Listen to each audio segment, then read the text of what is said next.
I'm always delighted to be on a webinar with you and our colleague Shanitra, and of course tonight our special guest Jim Monti.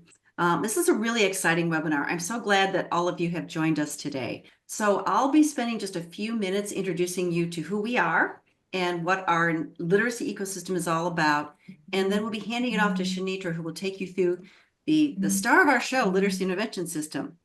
Then the real star of our show, Jim Monti, is going to join us and talk about his experiences with the literacy intervention system. So great, thank you for that.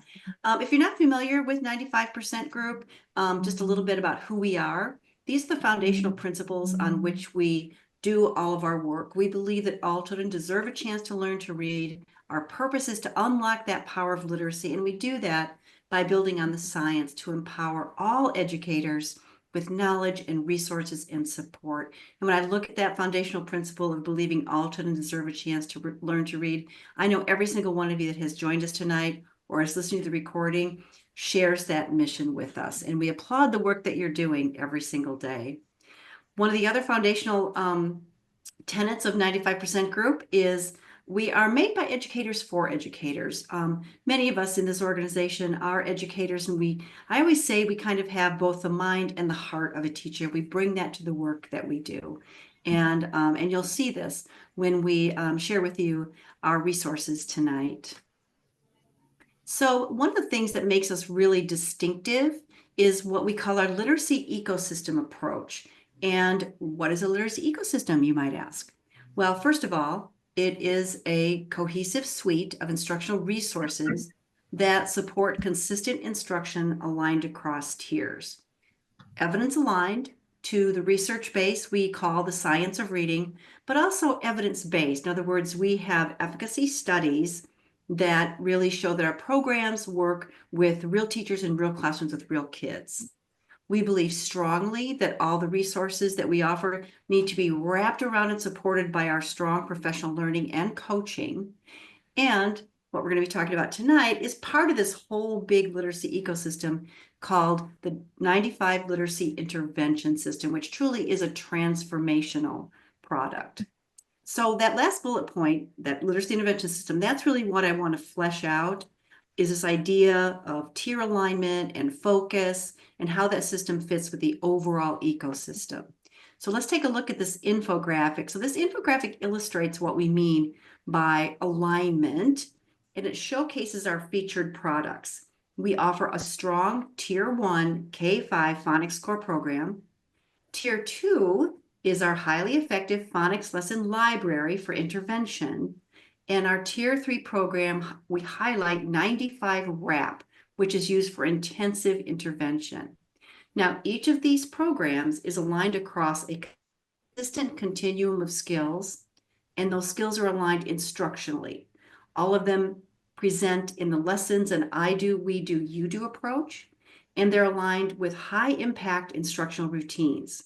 So with each tier, students receive those same routines and that same format and structure of lessons, but with more time, more intensity, and in smaller groups with more focused instruction as you go from Tier 1 to Tier 2 to Tier 3. Now, how do we provide that targeted, focused instruction? Well, that's where our literacy intervention system provides that link from core to intervention with those digital assessments that are going to lead you, the teacher, to that targeted instruction that is tightly focused on what students need to fill their intervention gaps. And the actual diagnostic assessment within that literacy intervention system is called the Phonics Screener for Intervention, or the PSI. So that's kind of a big picture at our literacy ecosystem. And before I turn it over to Shanitra, I just want to magnify our hallmark intervention program, which is the Phonics Lesson Library, or PLL. This is the Tier 2 solution that you just saw. It's aligned with that Phonics Screener for Intervention, that assessment piece, and it includes everything you need to teach these critical foundational skills in an intervention setting.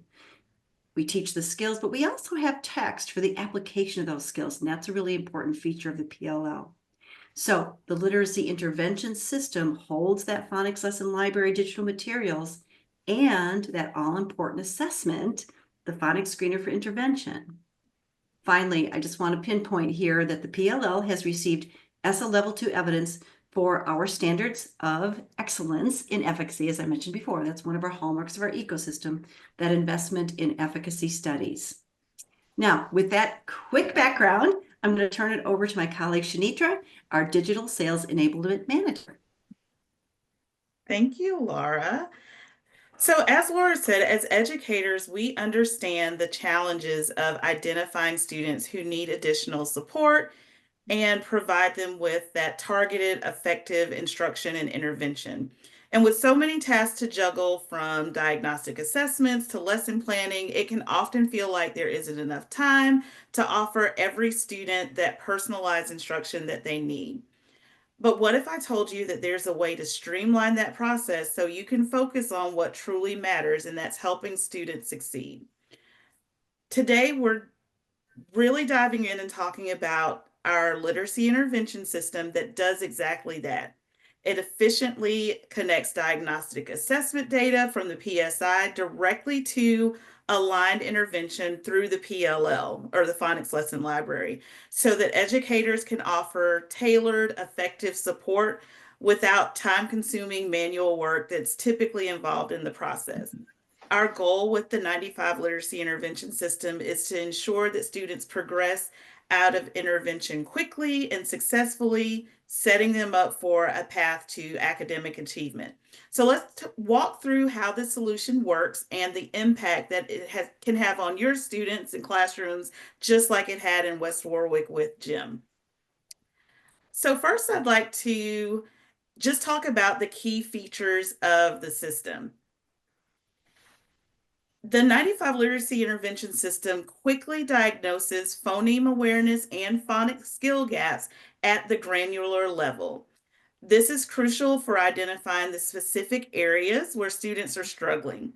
Instead of just knowing that a student needs help, this tool provides you with the precise, actionable data, helping you to understand exactly where those gaps lie, whether it's segmenting sounds, blending, or other foundational skills. Also, once the diagnostic assessments are given and complete, the system automatically collects and organizes all of that data into one centralized location. So this eliminates the need for manual data entry and allows you to easily track progress over time. So you no longer need to flip between multiple systems or files. It's all in one place, and you're able to act on that information very quickly. Additionally, our solution goes even further by automating and managing student grouping based on those skill gaps. So this means that you can begin that evidence-aligned instruction without wasting time manually sorting students. The system will group the students automatically according to their needs, so you can dive right into providing that targeted support. This automation helps you focus on the teaching and not the logistics. The system efficiently measures student progress so that you can track their improvements in real time. And with this continuous monitoring, you're able to see whether students are really mastering the skills that they need to move out of intervention and do it more quickly. So the goal is to ensure that the intervention is brief, targeted, and effective. One of our standout features that Jim is going to highlight tonight is the ability to centralize that real-time assessment data, providing that 360 visibility across all collaborators in a school or a district. So whether you're a teacher, a coach, an administrator, a district leader, everyone involved has access to the same up-to-date data, making collaboration and decision-making seamless and easy. We're also very dedicated to supporting the multi-tiered systems of support, or MTSS framework. So helping you to implement those tiered interventions that are evidence-based, responsive to student needs, and it ensures that students are receiving the appropriate level of support, from universal instruction in Tier 1 to targeted interventions and intensive support based on the data that the system provides. Like Laura said earlier, we believe in empowering teachers with the information and resources that they need. So to make use of these powerful tools, the system comes with embedded professional learning. This ensures that your team is equipped with the knowledge and the skills needed to use the system effectively and implement best practices in those teaching strategies. It's not just about using the program, but it's about continuously growing as educators to better serve our students. So, these features all work together to create a seamless experience that allows educators to diagnose students, group them, instruct, measure the progress, and monitor that progress efficiently in real time.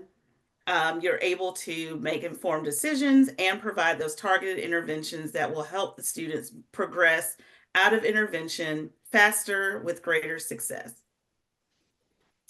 So this is a screenshot of the 195 platform where the literacy intervention system lives. From this, we're able to see the student details page. So we're able to see Belinda's diagnostic skill assessment, the intervention services she's received. We can schedule a new assessment as well.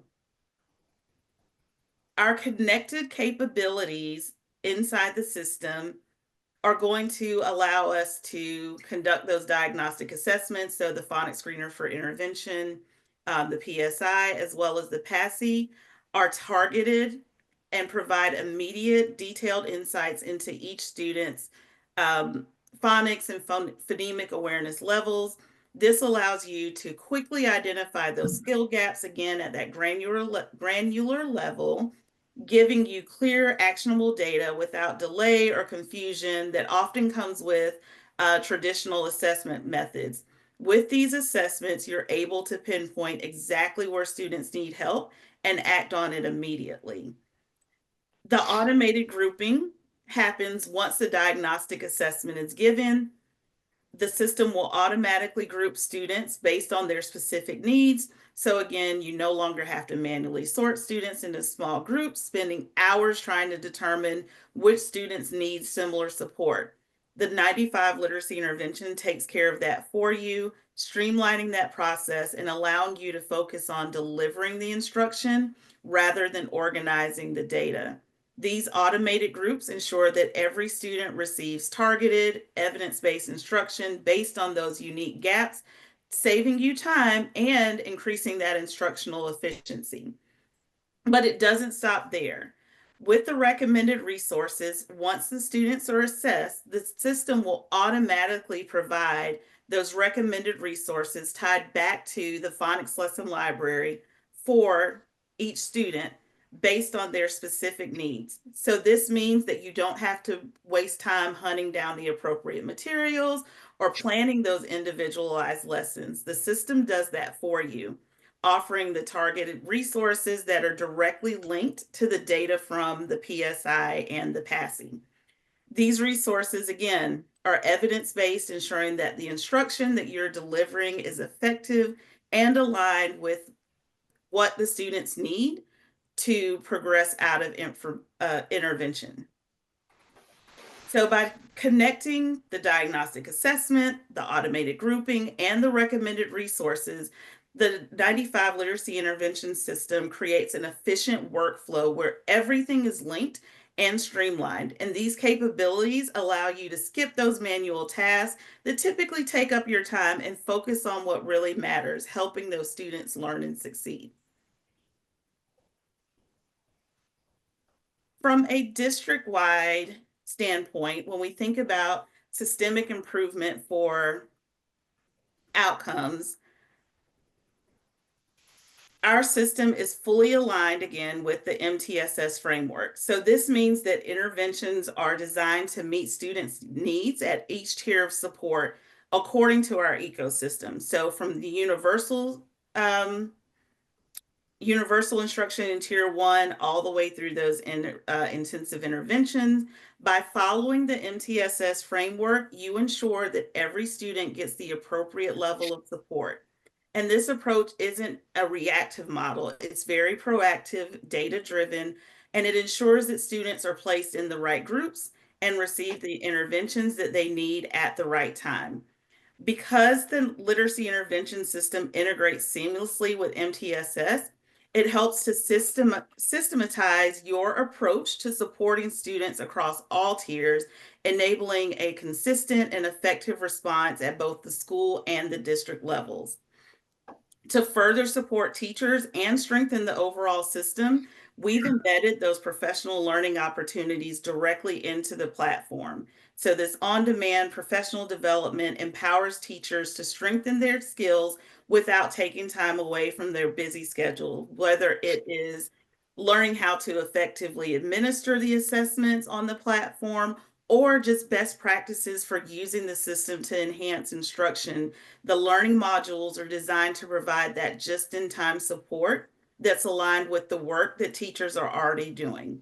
So, by equipping them with the ongoing professional development opportunities and support from our professional learning team, we not only improve their ability to use the system effectively, but also ensure that they are continually growing in their practice. This embedded learning drives a culture of continuous improvement, which is essential for long term success in improving literacy outcomes across the entire system.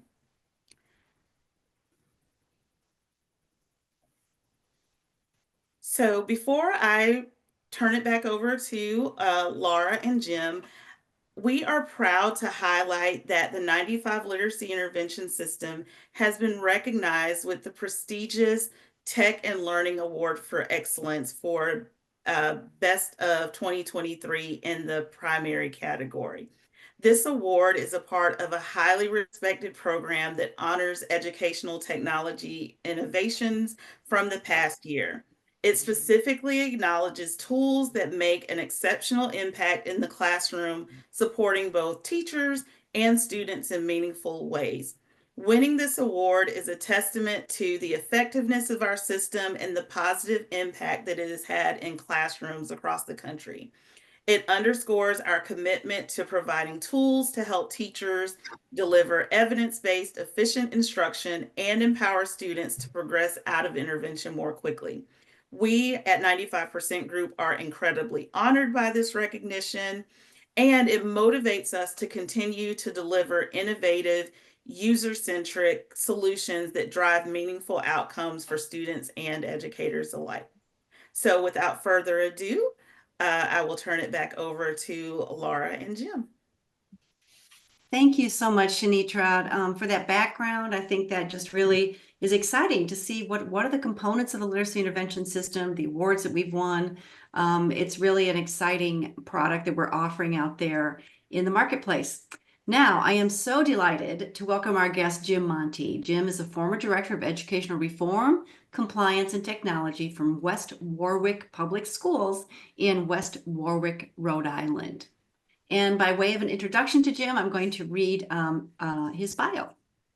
Jim Monti is a passionate educator whose 36-year education career began as a fourth grade teacher. Jim quickly recognized the transformative potential of technology in the classroom and became a driving force behind the district's commitment to technology integration and student-centered learning. The district created personalized learning pathways by leveraging data from multi-tiered system of supports, and by utilizing a data-driven approach, Jim provided tailored support to students and educators, enhancing educational outcomes and fostering individual growth. And we are going to hear all about that tonight. We are so glad that you're here, Jim. Thank you.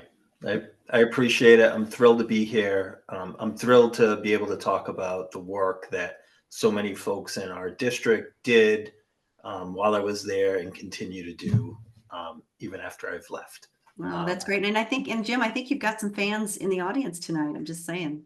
Yeah, I don't. All right, good. Well, let's start. Yeah, what can we say? So let's start by learning about your district. Tell us about your district. Sure. So West Warwick is, so first of all, we're in Rhode Island, very small state, very small community, actually. There are about 30,000 people, but it's only 3.5 square miles. Like it's a very, very small community. 50% of our students come from high socioeconomic needs.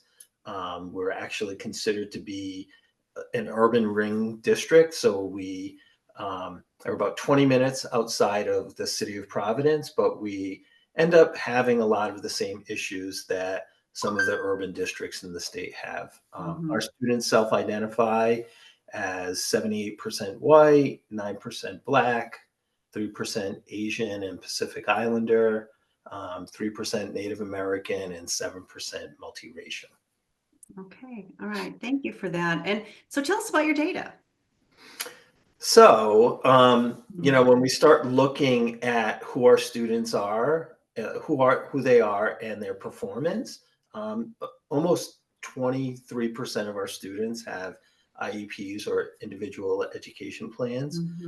When we look at our students, when we give them our screener, which is DIBELS, 56% of them are classified as well below or below benchmark at the beginning of the year for DIBELS.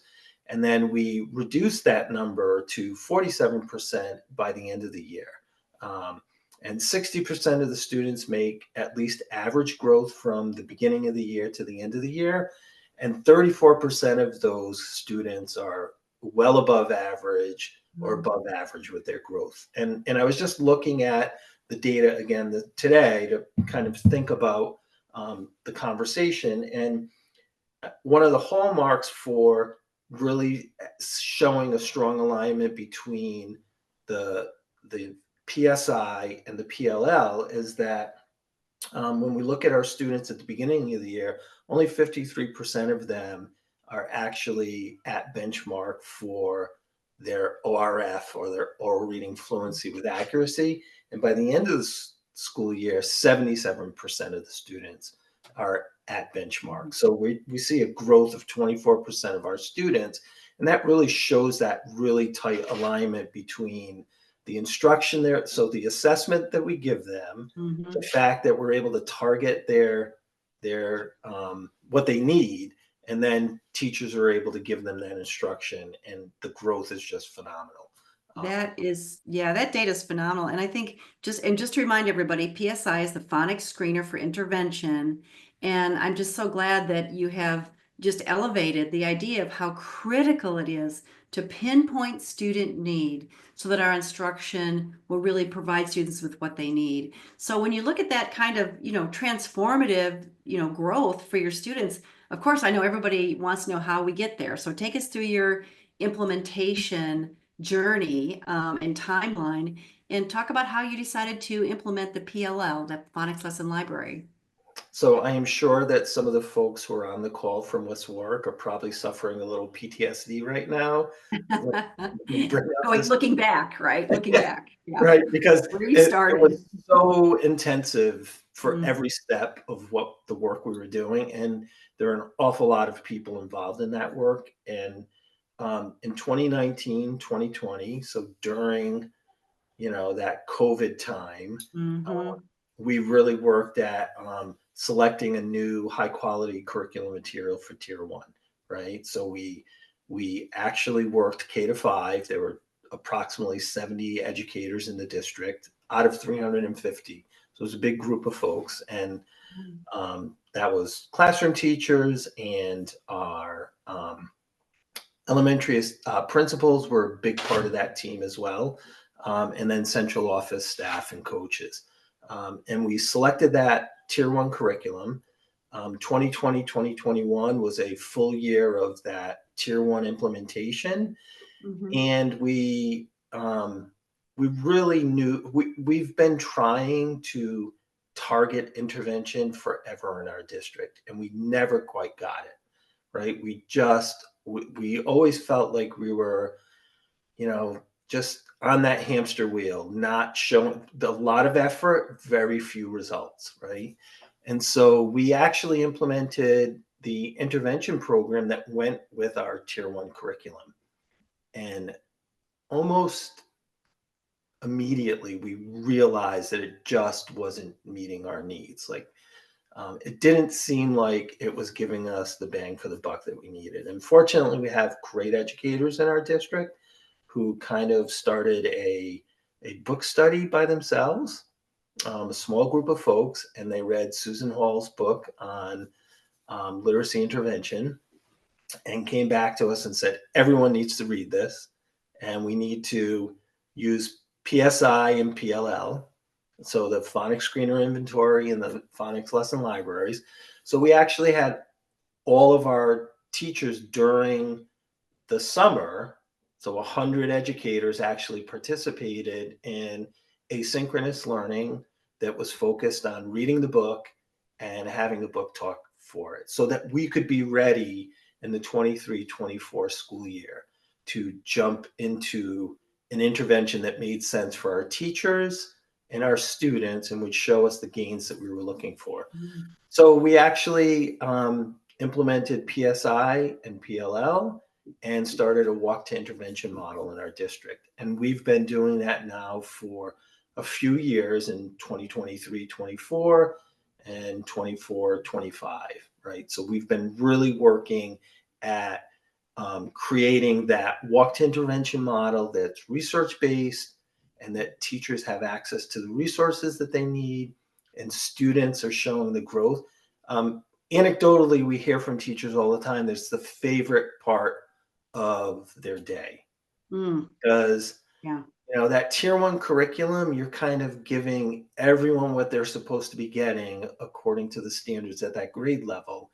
And we know that we have students who have unfinished learning, right? And so sometimes it feels like you're fitting I'm always getting my analogies wrong, but the round peg in the square hole or whatever it is. Yes. Right. So, but that time for that walk to intervention is when they're giving kids exactly what they need because it's so targeted. Yeah. Right. And so it's Mhm. really the favorite time of day for them. So, I get why it's the favorite time of day. I've heard it referred to as win. yep. Everybody wins because it's what I Yeah. need, right? Yep. Exactly. Yeah. So no wonder it's their favorite time of day. I just have to applaud you and your colleagues because, realizing that something's not working, but then taking the bold step of doing a book study and looking at something else, that takes courageous leadership and that takes, courageous moves because a lot of times when you you have a relatively new curriculum and then to say, this is just not working for all of our kids, that's a bold move. So I applaud you for doing that. And I also wanted to emphasize the name of that book was The 10 Success Factors for Literacy Intervention by Susan Hall.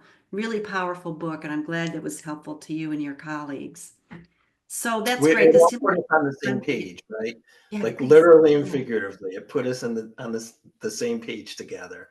And it allowed us to get really focused about what our end goal was, right? And our end goal was to improve student instruction, but also to get, like I always say, PLL is so straightforward that even I could teach it. And my wife is fond of saying that I haven't been a real teacher for a long time. But I bet you that starting out in fourth grade, that's never left you, Jim, right? Those first years of teaching, and they never actually leave us. Sure. Yeah. Yeah. Well, good. Well, so maybe give us a little more on why you started using the PLL. I think we've got some more information on that in particular. So, I think it was important that, so we really knew that we needed to give our students a diagnostic, right? Dibbles gives us a great starting point, but it really doesn't give us the really prescriptive needs of our students, right? And so we have brilliant people in our district, and they're like, we need to really do some good diagnostic work with our students.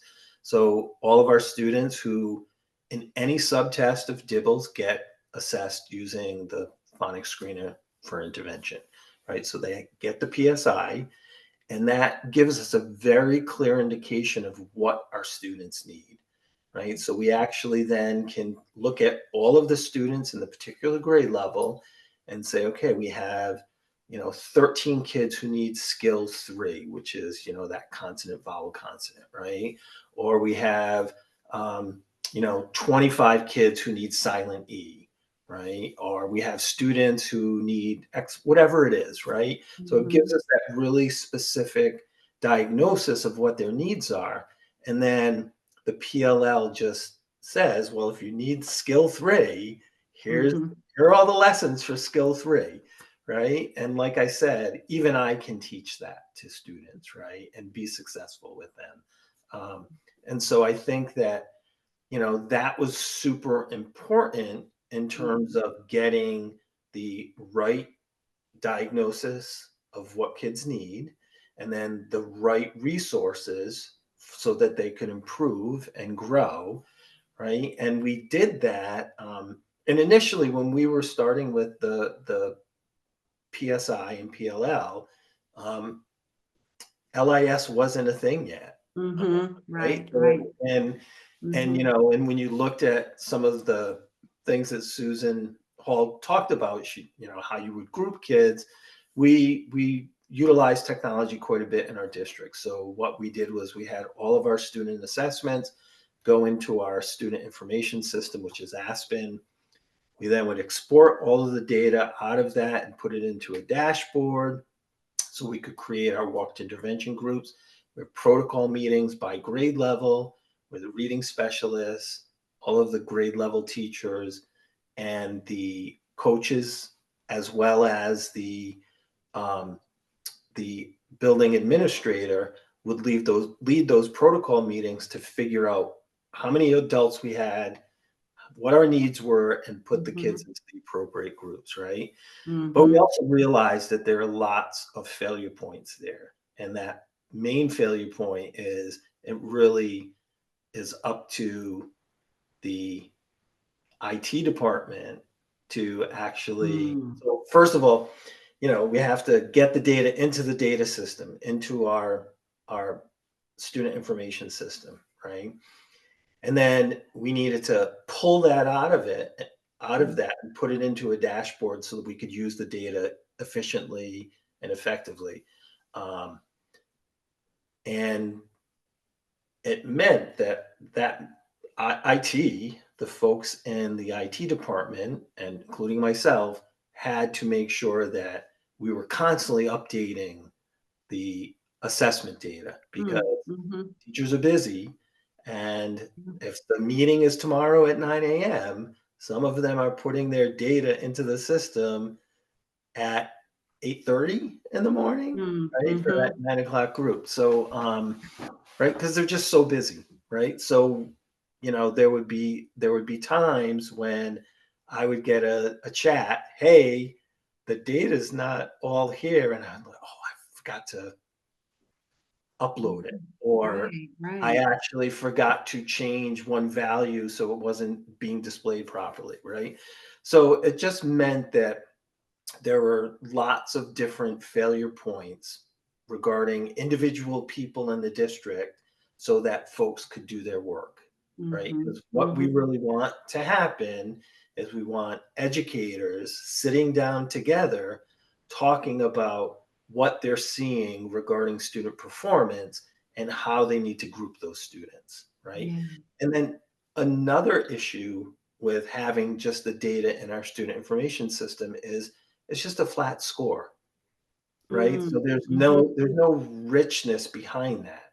And there's no, you can't hear what the students' responses were. You don't know which words they kind of fell down on during the diagnostic assessment. And so then people question the validity, right? So when you don't hear something or someone else gave the assessment, sometimes you question whether it's accurate or not, right? So all of those different things meant that there were multiple failure points the way we were doing it.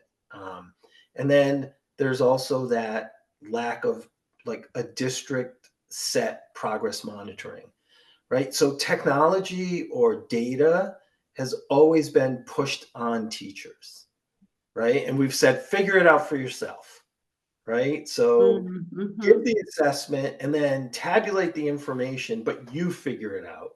And the same with progress monitoring, right? So when we don't set up systems for people that are efficient and easy to use, then we start creating obstacles for getting to the point where we wanted to get to, which is giving them the instruction that they need and Mhm. just letting teachers teach, right? Yes. So those Yes. were lots of failure points where we said, maybe we need a different way of doing this. I applaud you because obviously you all were very reflective in thinking about what were these pain points and how do we go about solving them. I mean, you really paint a picture of how, cumbersome and time consuming and how the tech provides the data, but really not enough of the teacher and visibility to all people for continuous improvement. Thank you, Tammy, for commenting here. Tammy Bean says, I've sorted intervention groups with spreadsheets for 8 years. The LAS is a lifesaver. I think that kind of says it all.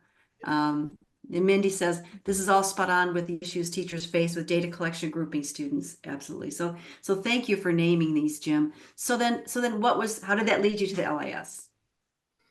So I think that, we actually started conversation. So it's interesting, George, who's the chief technical officer of 95% Group, said, Yes. hey, I'm working with I'm working with this company. Have you ever heard of them?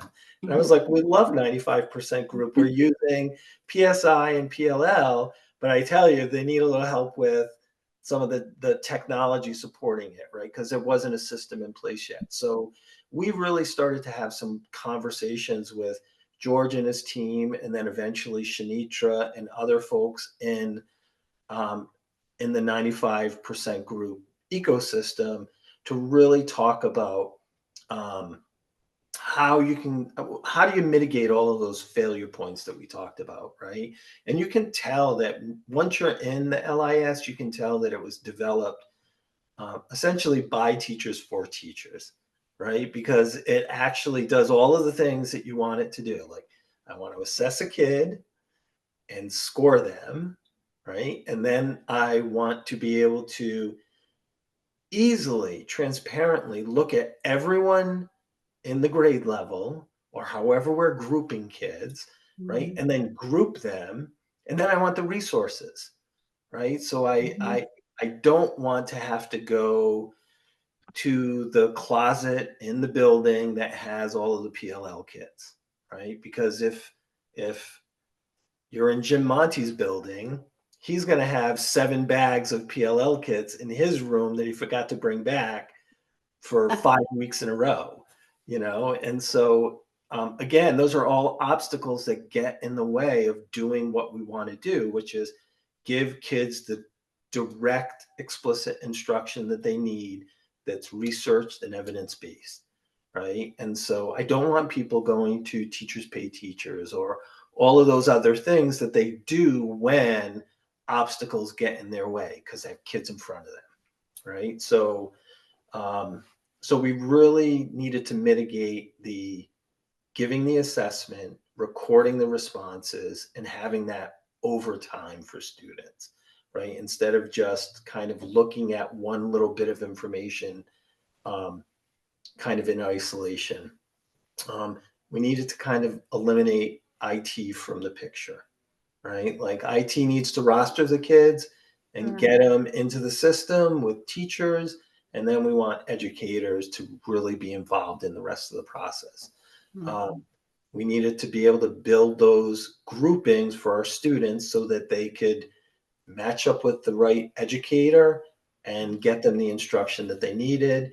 And it needs to be a transparent process, right? So when we used to do the protocol meetings that we have to group students for intervention before we entered into this process, it was like the draft, right? Like it was like, oh, I want so and so in my group and so and it wasn't really data driven.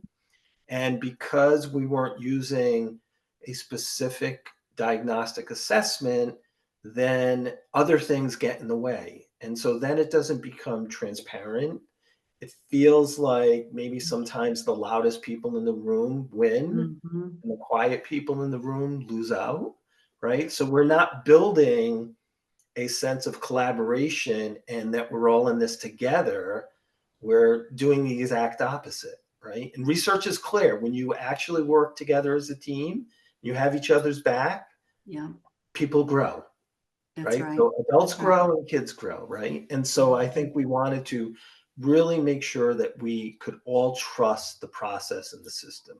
Yeah. And that then we needed to do that progress monitoring Oh, and yeah. show student growth, right? And then figure out if we need to get more intensive with some of our students. Because now I think we're really clearly identifying the kids on the dyslexic scale, right? Like we Mhm. know who those kids are now, right? And we know that they're going to show growth at a slower rate, and that sometimes they're going to show great growth and then it's like they never saw it, right? And so like we're actually being able to really identify those students now so that we can really give them the right interventions that they need. Yeah. So Yeah. I think that like all of those pieces really help us mitigate all of the obstacles that we talked about and how LIS can actually help with solving those issues. Yeah, thank you for you laid this out so clearly, Jim. And I think one thing that you said that I really want to elevate is the fact that this really is very teacher centric. I mean, we build everything at 95% group really with that teacher mind and that teacher heart. And what this LAS does, which you basically, said, it's removing the obstacles that get in our way of doing the work we need to do with our students every day, and it gets the students where they need to be for that intervention instruction with the right materials, with a prepared teacher who's ready to go. That is win. That's what I need. That's a Yep. winning time. So thank you for that. So take us through these essential outcomes that were realized with the LIS. So it's really interesting when our first year of intervention, walked intervention or WIN, right? That first year that we did this, we weren't starting intervention groups until like after Thanksgiving, I think, Yeah. right? Oh, Like it took forever for us to get out of our way and get us to the point where we were ready to go. This school year, I think they started in the third week of September, right, with their walked intervention groups. So it really allows us to start soon and strong, and it's all connected, right? So everything is connected and goes back to that diagnostic assessment that our students are given, and then we can just jump into the instruction. And it starts to marry that whole idea of data-driven decisions, right? Because I started teaching in 1988. We've been talking about data-driven decisions since that time, right? And it's always been elusive and like it's that unicorn that we never capture, right? We never get to it. And this just allows us to say, oh, look, this is where a kid is. Oh, here's the instruction that we're going to give them. And look at the growth that they made, yeah. right? So so it really lets us do that immediately. And again, um, when teachers feel supported and kids feel supported, there's an incredible sense of accomplishment, right? And I think that that's one of those principles of learning that this again, it's really reflective in how it was built to begin with, because it allows for that and moving students and kids, students and teachers and educators, forward. And also, it lets our administrators be educational leaders during this entire process, right? So, like I said, even I can give a PSI and instruct kids using a PLL, right? And I know that our elementary school administrators are grateful that they can work with their colleagues in such a rich way and really focus on um, the important things that they got into teaching for, right? Yeah, that's right. How about number two? Number two, so this is really gives us that entire view of the student, right? And that's really what's essential here. So we can identify student needs, create the groups for students, right? Provide educators with the materials that they need to be successful with their students and monitor the progress that kids are making, right? And also, again, like we are, one of the issues that we have in education is we just put everything on the backs of teachers and kids, right? We're like, you need to be data driven, so do that. You need to progress monitor, so do that, right? And that's an unfair ask because they're busy with 25 kids in their room every day, right? And so when we can create systems that support that work, then we can be successful with the goal, which you outlined immediately in the very beginning of this webinar, and that's to get kids to improve on their literacy skills, right? That important civil right of being able to be a reader and actually have agency in your life, right? So this helps us really do that. And it's structured and systemic, and people can see that transparently, and they can see that we're all moving in the same direction. And when someone is having a hard time with something or we're not seeing the growth, we can actually say, hey, what can we do to help you? Right? Like it doesn't become that accusatory conversation that sometimes happens when we say, well, we're not seeing the kind of growth that we think your kid should be making, Mm-hmm. right? We could say, hey, so I'm noticing that Jim isn't really progressing like the other kids in your classroom. Is there anything I can do? Well, he doesn't come to school. Oh, let me call Yeah. the parents and let me bring them in and Mhm. we'll see if we can have a different conversation with them, right? And then it really speaks to the fact that there's trust, expertise, and collaboration by all the educators in the system, in the district. Yeah, which is fantastic. And I think, that gets back to, we're all in this together. These are all our kids. It's not your kids and your kids and your kids. That data visibility gives that sense of these are all of our kids. So I just wanted to ask a question that came up in the chat just to confirm. So everybody, the LIS is the diagnostic assessment, but Jim, in your district, you still use DIBELS as your universal? Yep. So we Okay, do yeah. dibbles. So we do dibbles 3 times a year, Mm-hmm. beginning, middle, and end of year. Mm-hmm. After we give dibbles, then we find any student that is performing below benchmark in any subtest, and we Mm-hmm. give them a And PSI. the That PSI. happens multiple Yep, times a year, that's right? right. That's right. Yeah. So we're constantly going through that process, and educators have gotten very efficient at giving those assessments, and we support them in Mm-hmm. other ways to Of do course. that. Yeah. Yeah. So the DIBELS, the universal screener identifies the who, and the diagnostic, the PSI identifies the what and the how. Like Yeah. what do we do with these students? Good. So let's go on to number 3. So, I mean, I've said it a million times, so I'll just touch briefly on this, right? But Sure. it's about empowering everyone to make data-driven decisions at the classroom level, at the school level, and at the district level, right? So instead of leaving that up to chance and we just, are using slogans or, cliches with each other about data-driven decisions, we can see that um, there are things, so it eliminates all of the obstacles so that we can just execute that together. That's great. And we don't have a lot of time for PD in our districts, right? Like Mhm. it's always one of the areas that is a struggle for everyone. So this allows us to provide just-in-time PD for folks, giving them resources that whatever they need. So if I need to look at something regarding how to give the PSI, that's available.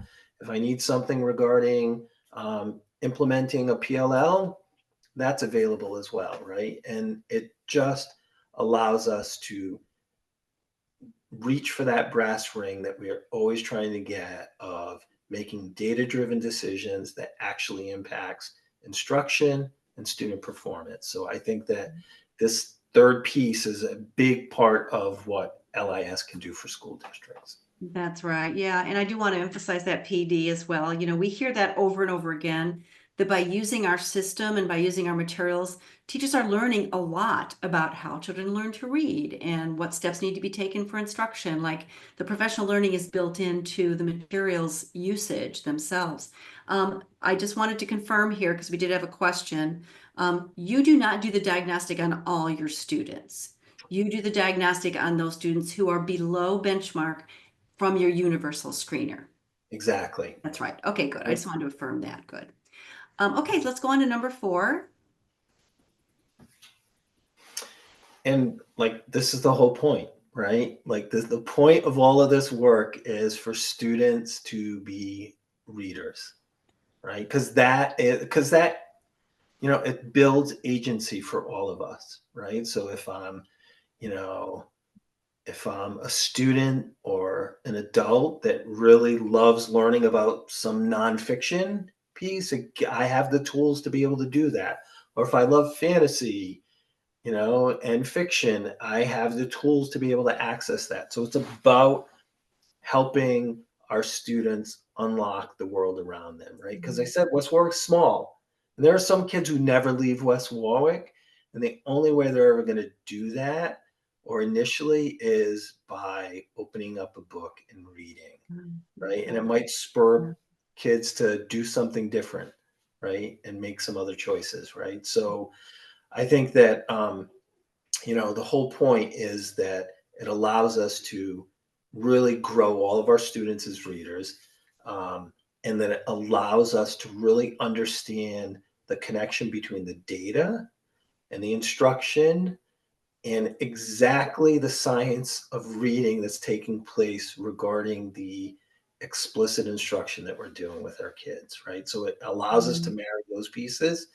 And then it also allows us to really look at, well, who's not making growth. So when we look at all of our almost 1,000 kids last year that participated in walk to intervention, we had about 200 students that didn't make the kind of growth that we were thinking they should be making.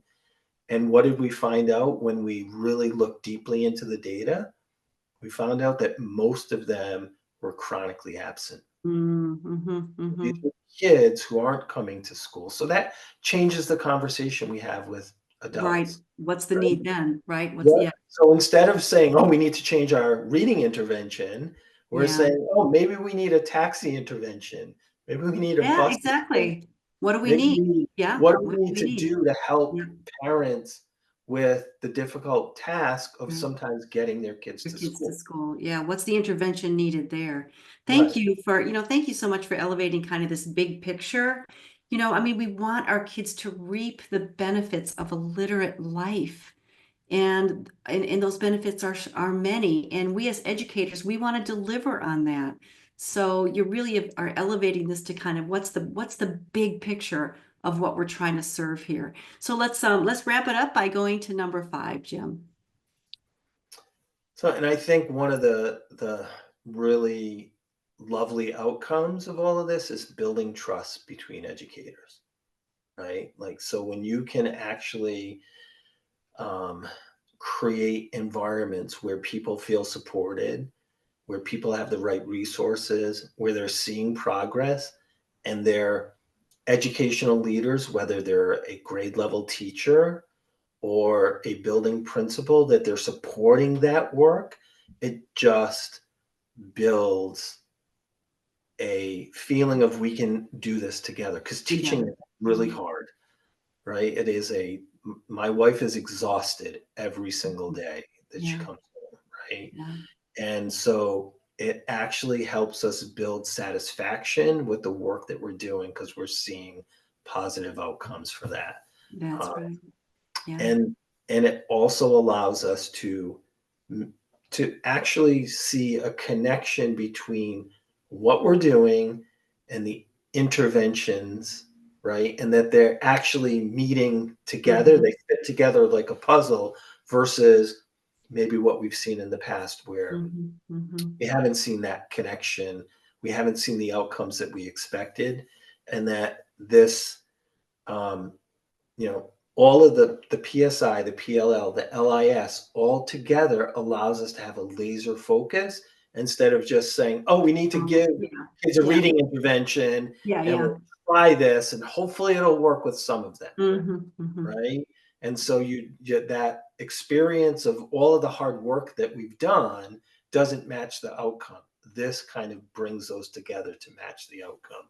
And Love, like I yeah, said, it love that. really builds educational leaders. And that's why we that's why people are here at, late into the evening, right? Is to actually build that leadership and move their buildings, their classrooms, their school systems forward.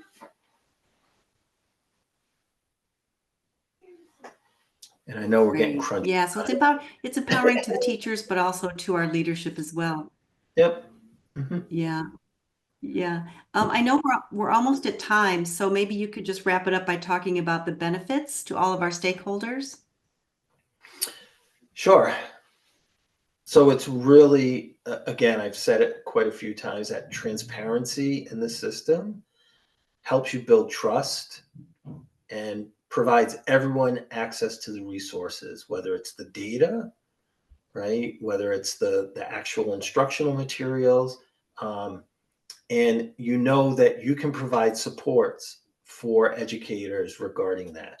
So it means that district wide we can make alignments and actually provide resources to actually continue the model and the intervention because we're seeing great return on the investment, right?